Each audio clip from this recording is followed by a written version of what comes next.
some other broadcasts that are animal related or natural history related and or kind of vloggy. And this is one of those sort of vloggy broadcasts. I wanted to commemorate this evening and remember this evening because it's the last night that I will have these sweet little sugar gliders that I've been caring for about a year and a half now.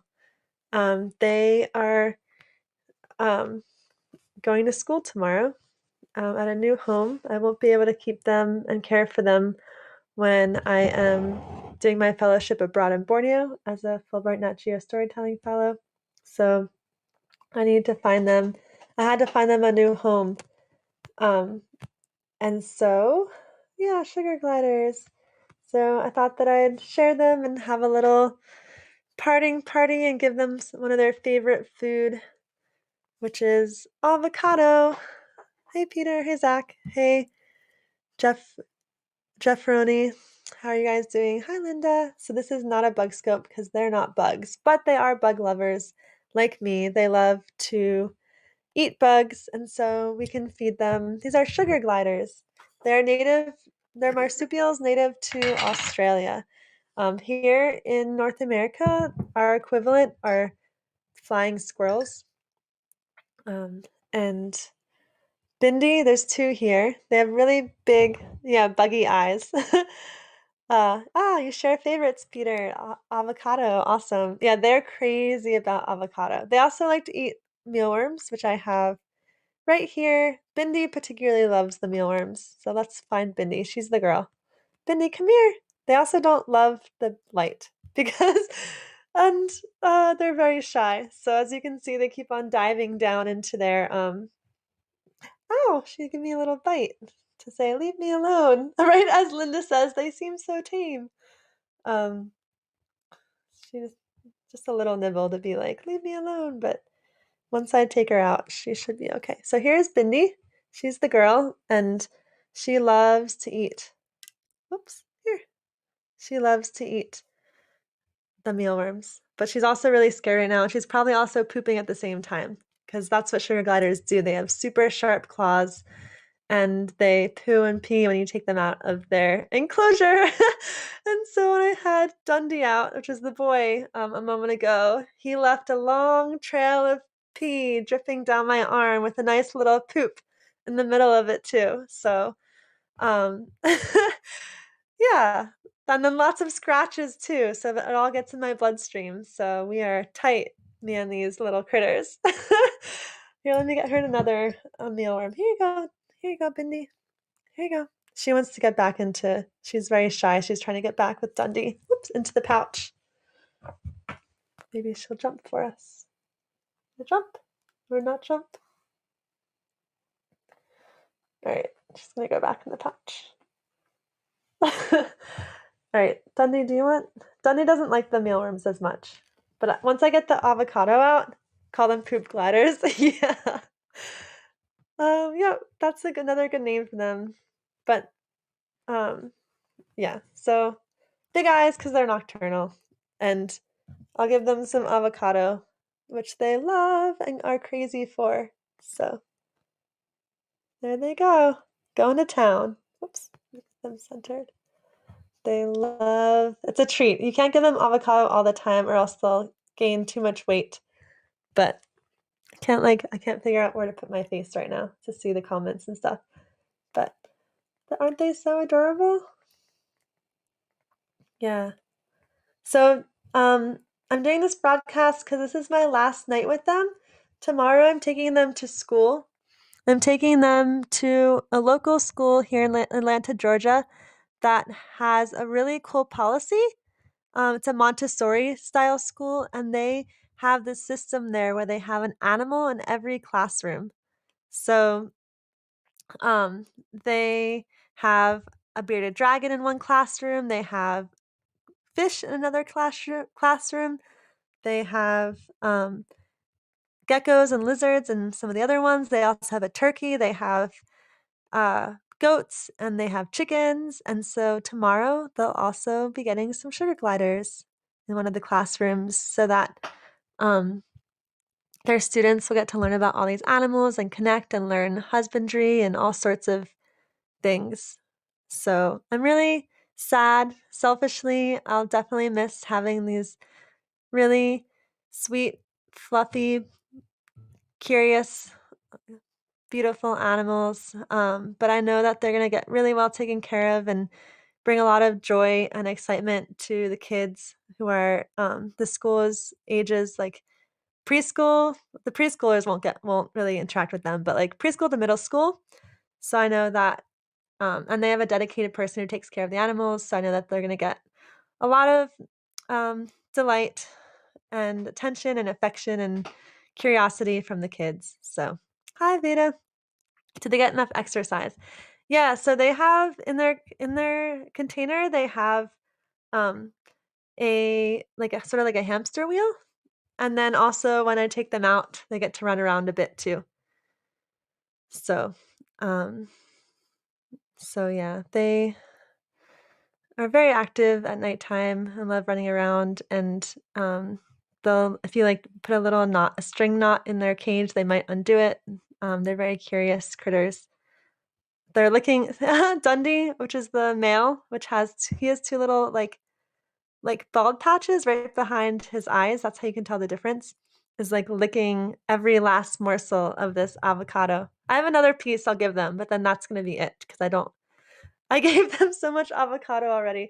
But before I give it to him, I'm gonna put some of the special like sugar glider um, vitamin formula on there to make sure to help keep things balanced and make sure he's getting everything he needs or everything they need when they eat this. So, hi Craig. Flying fires. Wait, what do you mean flying fires all day, Craig? What do you do? Okay, hi Heavenly.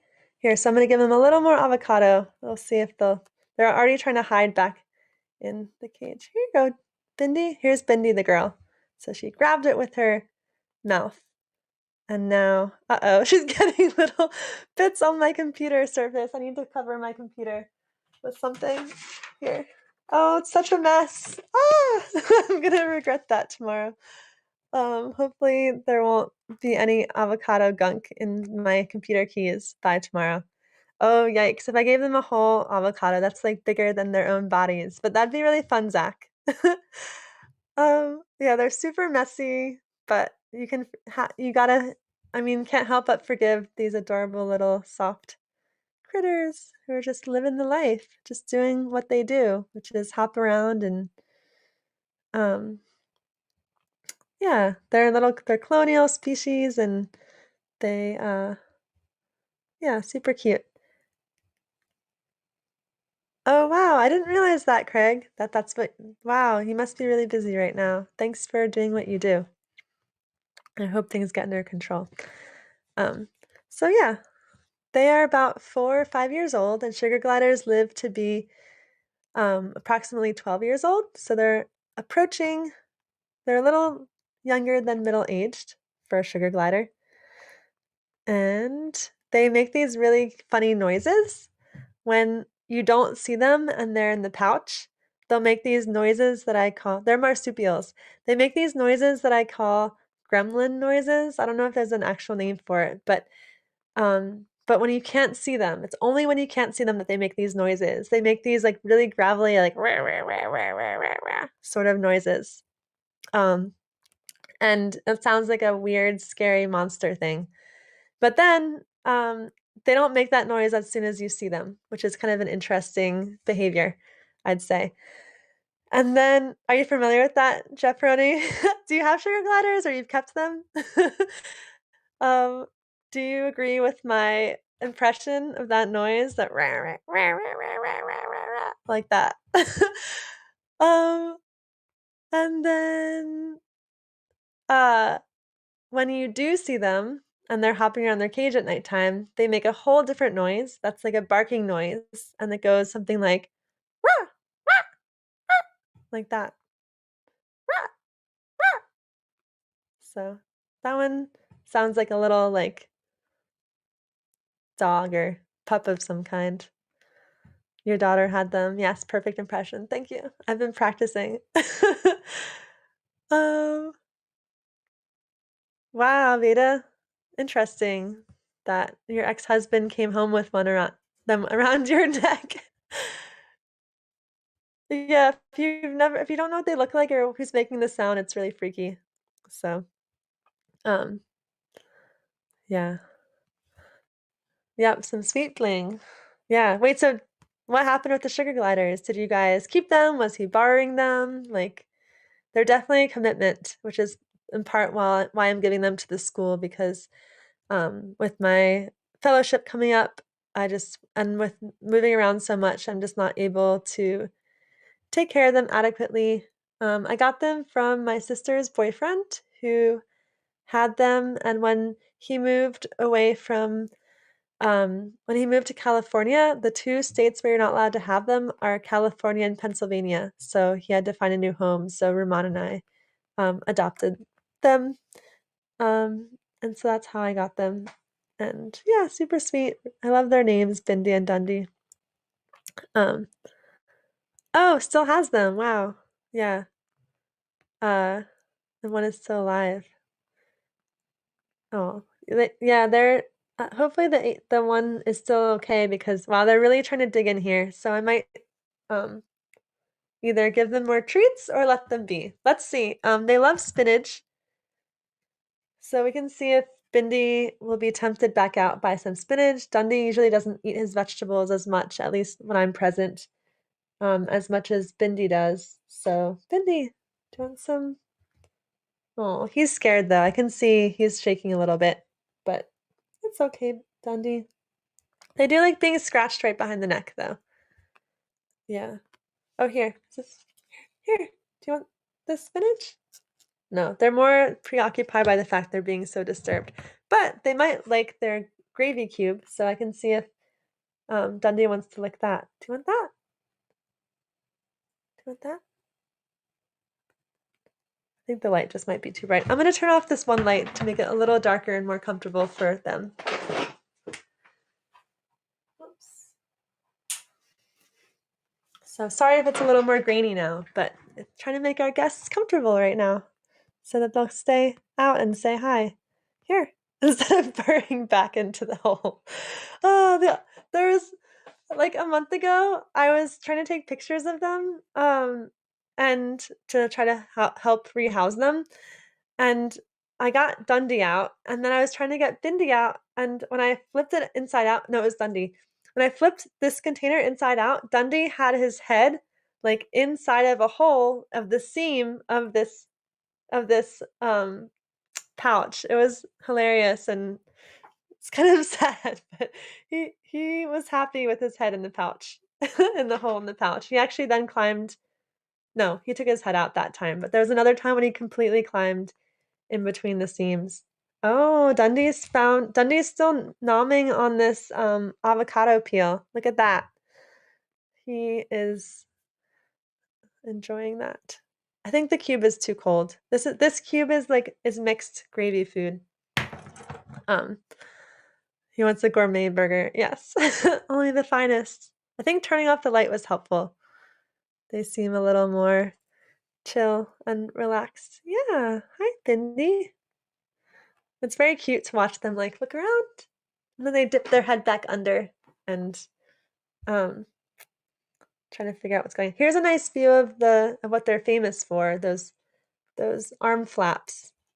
Um oops, those arm flaps that allow them to glide and soar from high spaces. Unfortunately, I don't have a good setup here to show you that happening. Oh, there's some poop. Yay.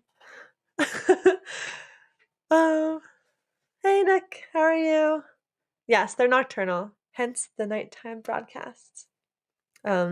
If it was, oh, and some pee, yay!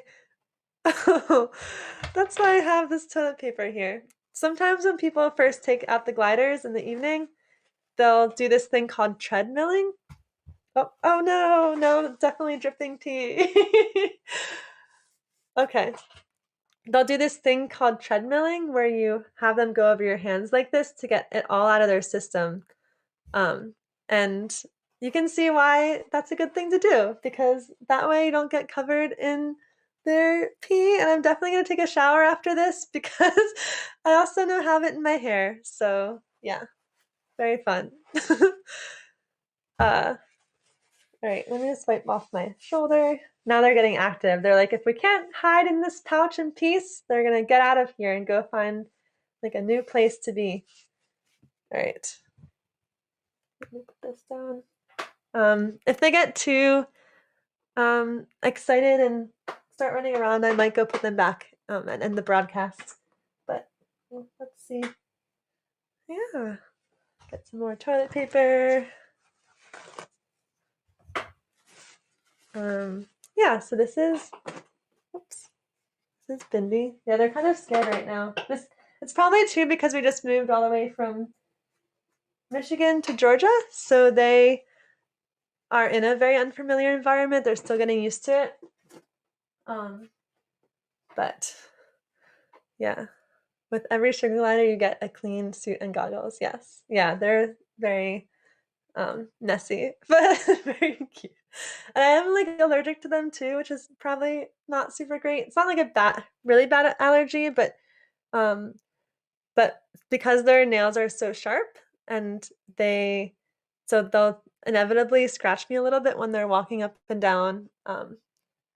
And I get like a lot of bumps on my skin after I hold them. So these are all the reasons not to have pet sugar gliders, or the warnings. If you get pet sugar gliders, like they are very cuddly, but they're also very sharp and poopy and pee.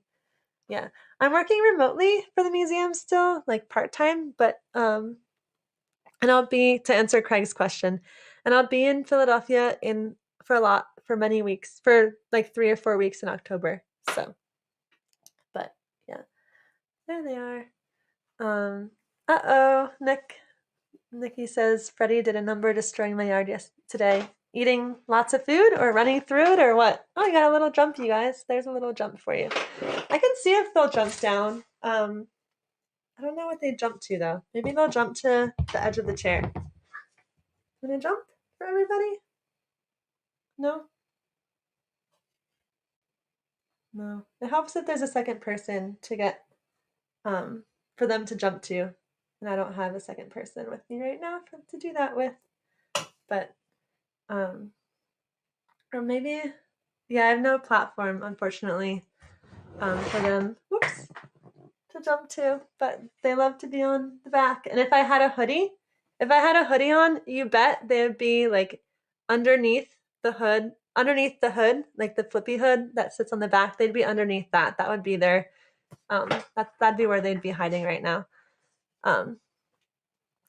Yeah, they are outlawed as pets, David. In California, they're also not allowed as pets in Pennsylvania, but they are allowed in other states with some stipulations. Like in Georgia, you have to have the paperwork that shows they came from a certified breeder. And I don't know what the rules are for other states exactly, but yeah, there's definitely variation. These are one of those pets that they became a really big craze, and people adopted them not knowing the responsibility that went into keeping them. So they have a very good educational story that goes with them about making sure you're not getting something just because it looks like cute and fluffy, because they are decently high maintenance, but they are very sweet animals. Yeah, they like being warm in the hoodie. They like being in cozy, tight little spaces, and dark spaces and fluffy spaces, like little nests. And sometimes, like, they'll pull, like, if I put some tissue paper, or like when this was in their cage, Bindi and Dundee put this into their pouch themselves. I didn't put it in their pouch. They brought it into their pouch to cozy up the nest. So yeah, they can be expensive too. Although if you're interested in having sugar gliders, there are some online groups where people are looking to rehome their sugar gliders called, what was it called? I'm part of that Facebook group. Gliding for gliders or something like that. I forget the name, but if anyone is curious, just let me know. I can direct you there. But yeah, I know that there's a sanctuary someone who helps to rescue sugar gliders in North Carolina or maybe South Carolina. So there's definitely, um, but there'll definitely be rehoming fees, and as there should be, because to make sure people are serious when they adopt the sugar gliders and to make sure they don't become snake food or um, anything like that. Yeah. Wow, here in Oregon at the state fair, there are people lined up to buy them. Was that recently? Whoops. Wait, what's the same problem you've had with tortoise breeding? Like overpopulation or people not knowing what they're getting into? Oh, Freddie was a rescue. Oh, cool. Um, you know what they eat, guys? You know what they also eat? They eat, okay, for you guys who are still, here's an exciting story about them. So there was one time when we were cleaning their cage and we found at the bottom of their cage, um, a pelt, a tiny little furry pelt. And we were like, oh my gosh, like, did one of them die? Are they okay? We looked inside the pouch and they were both there. Their cute little innocent faces like popped up to say hello and um, whatnot. And so we took a look at what we found and we realized that it was a mouse pelt. They must have, like, a mouse must have probably crawled up curious about their food because they're super messy at eating. They'll like with their gravy that it melts, the gravy melts, and I put like these pellets, food pellets, kind of like how cats have kibbles and things like that. So I guess it's like glider kibbles.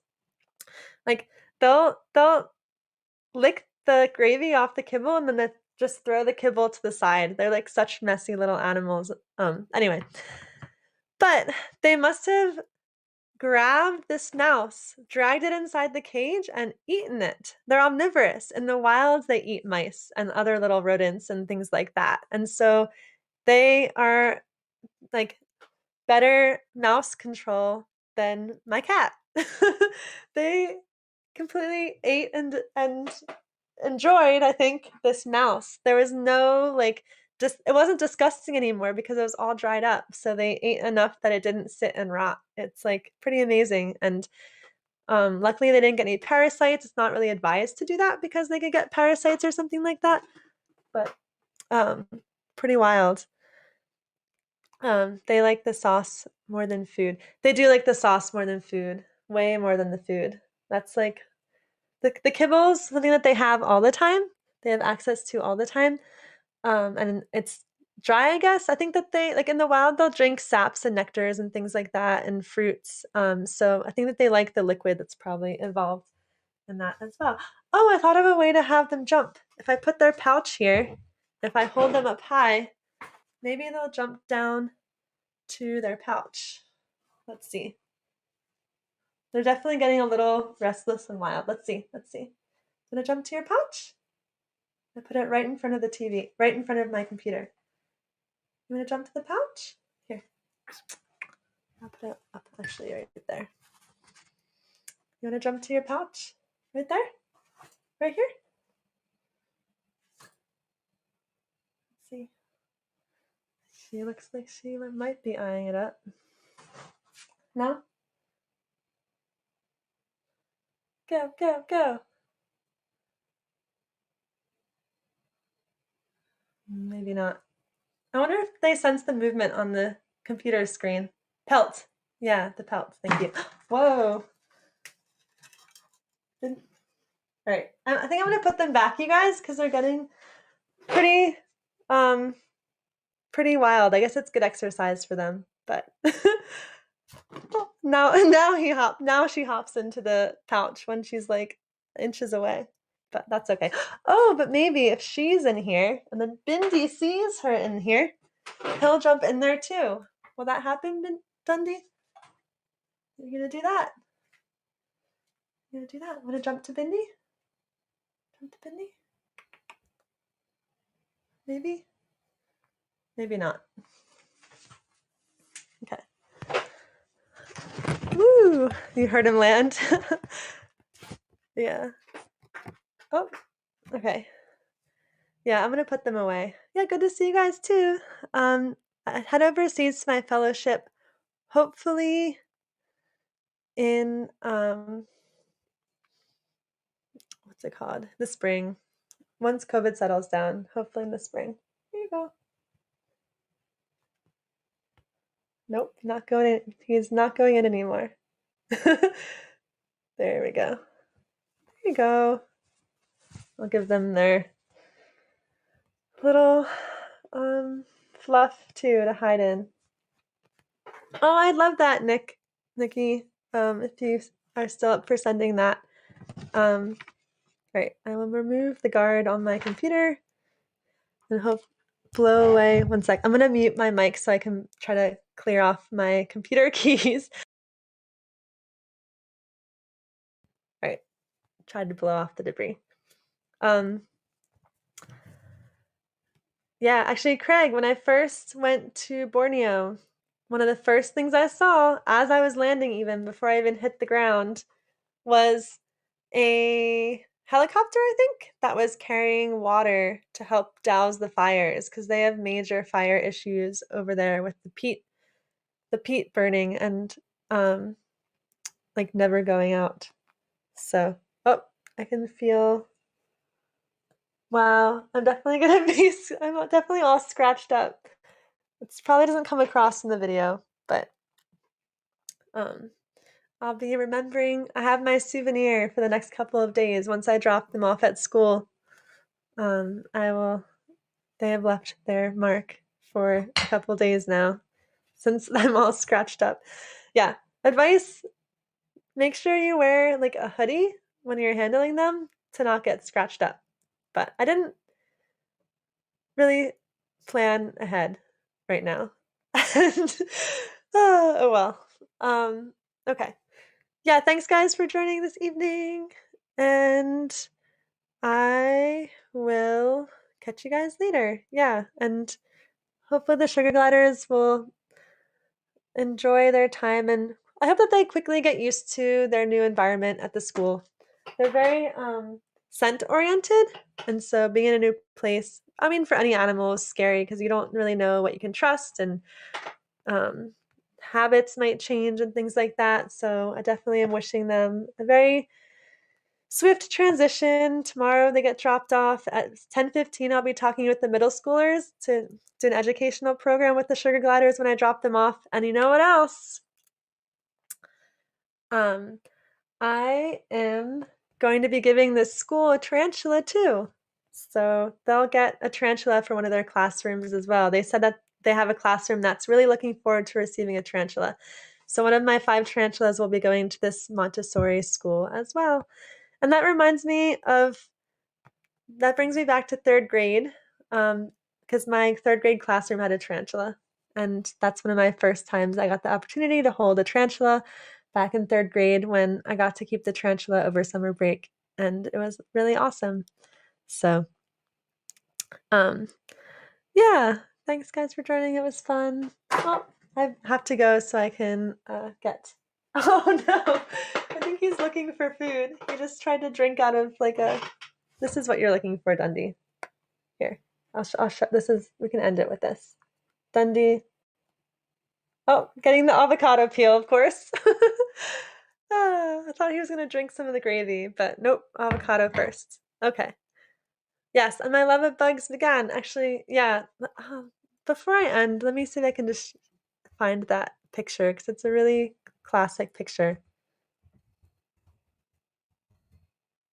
Here it is. Oops, where'd it go? Darn it. It was like right there. And then it went away. Oh, Betancourt, 3rd grade. Yep. All right. Here's the picture I'm talking about. This was me in 3rd grade when I got to bring my class tarantula home. And I think I was the only person who brought in the permission slip to get permission to do that. And so it's kind of like a full circle. I'm really excited to bring one of my tarantulas, Chilean rose hair tarantula, into the 3rd grade class. I'll definitely get emotional about it if I think about it because it's just like, have you guys, I'm sure you guys have experienced those like full circle moments. This is one of them. So, full circle moment where I'm going to bring a tarantula to a classroom. And I need to go now because Dundee's running away. So, good night, everyone. Take care and have a good night. Catch you later. Cheers. Thanks.